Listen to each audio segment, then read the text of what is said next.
आज मैं overtaking Jones के बारे में बता रहा हूँ। तो ओवरटेकिंग जोन्स में सबसे पहले ये है कि इसकी ज़रूरत क्यों पड़ी। तो उसके लिए हमें सबसे पहले ये जानना होगा कि ओवरटेकिंग क्यों प्रोहिबिट है। और ओवरटेकिंग इसलिए प्रोहिबिटेड होता है क्योंकि वो ड्राइवर के एक्सपीरियंस से पता चल जाता है कि यहाँ पर डेंजर होगा हमको ओवरटेक करने में। ठीक है, तो इसलिए मैंने पहला ये टॉपिक लिया है कि वाई इज़ ओवरटेकिंग प्रोहिबिटेड। तो उसके दो रीजंस हो सकते हैं। पहला तो डेंजरस हो सकता है और दूसरा कुछ साइट कंस्ट्रेंट्स होंगे, ठीक है, या साइट रेस्ट्रिक्शंस होंगे।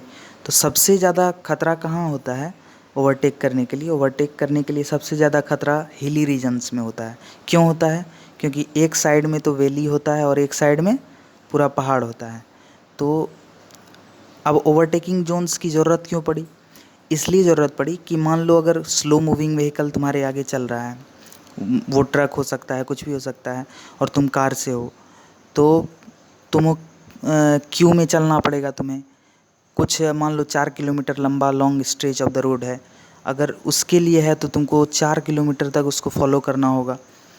तो इसलिए इन सब चीज़ों से बचने के लिए हमें प्रॉपर ओवरटेकिंग जोन्स प्रोवाइड होते हैं जहां हम ओवरटेक कर सकते हैं। ठीक है, ताकि हम क्यू से बचे रहें और जो ट्रैवल टाइम है वो इंक्रीज ना हो।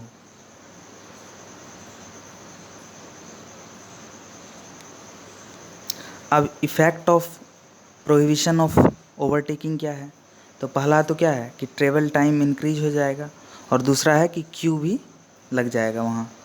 तो इसलिए एक लॉन्ग स्ट्रेच में, जैसे यहाँ देख सकते हो कि ओवरटेकिंग जोन्स प्रोवाइड होता है। यहाँ से स्ट्रेट रोड आया और ओवरटेकिंग जोन फिर प्रोवाइड हुआ, फिर जाके और ओवरटेकिंग जोन्स प्रॉपर परफेक्ट रूप से दिया जाता है ताकि उसके बीच में कोई डेंजरस सिचुएशन ना आए। तो डेफिनेशन देख लेते हैं ओवरटेकिंग जोन्स का। तो ओवरटेकिंग जोन्स, जैसा कि नेम सजेस्ट है कि वेयर ओवरटेकिंग और पासिंग इज़ नॉट सेफ और इज़ नॉट पॉसिबल, जहाँ पासिंग पॉसिबल ना हो। ठीक है, तो उसके लिए आगे जो प्रोवाइड होगा स्ट्रेच ऑफ द रोड के आगे, वो ओवरटेकिंग जोन प्रोवाइड होगा। तो नो पासिंग और overtaking prohibited before such restricted Jones.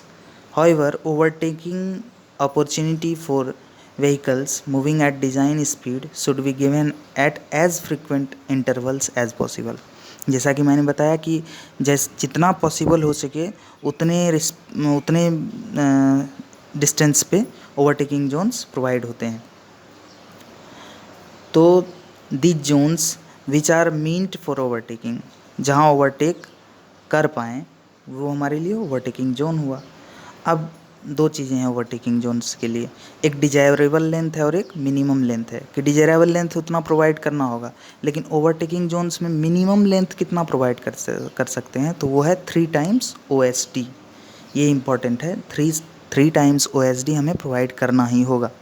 ठीक है, और मैं यहाँ एक बात बता दूँ कि OSD जो मैंने पिछला वीडियो में बताया था कि D1 + D2 + D3 होता है, तो उस केस में अगर यहाँ वन वे बोल दे कि ट्रैफिक जो है वो वन वे है सिर्फ, तो D3 0 हो जाएगा। तो उस केस में minimum length of overtaking zones क्या आ जाएगा? 3 × D1 + D2 for one way, and for two way क्या हो जाएगा? 3 टाइम्स D1 + D2 + D3।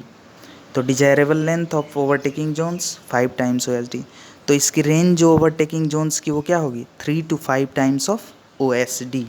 ठीक है, इस पर बेस्ड न्यूमेरिकल्स करेंगे और वो ESC का न्यूमेरिकल्स होगा। तो ठीक है, इस वीडियो के लिए इतना ही और थैंक यू।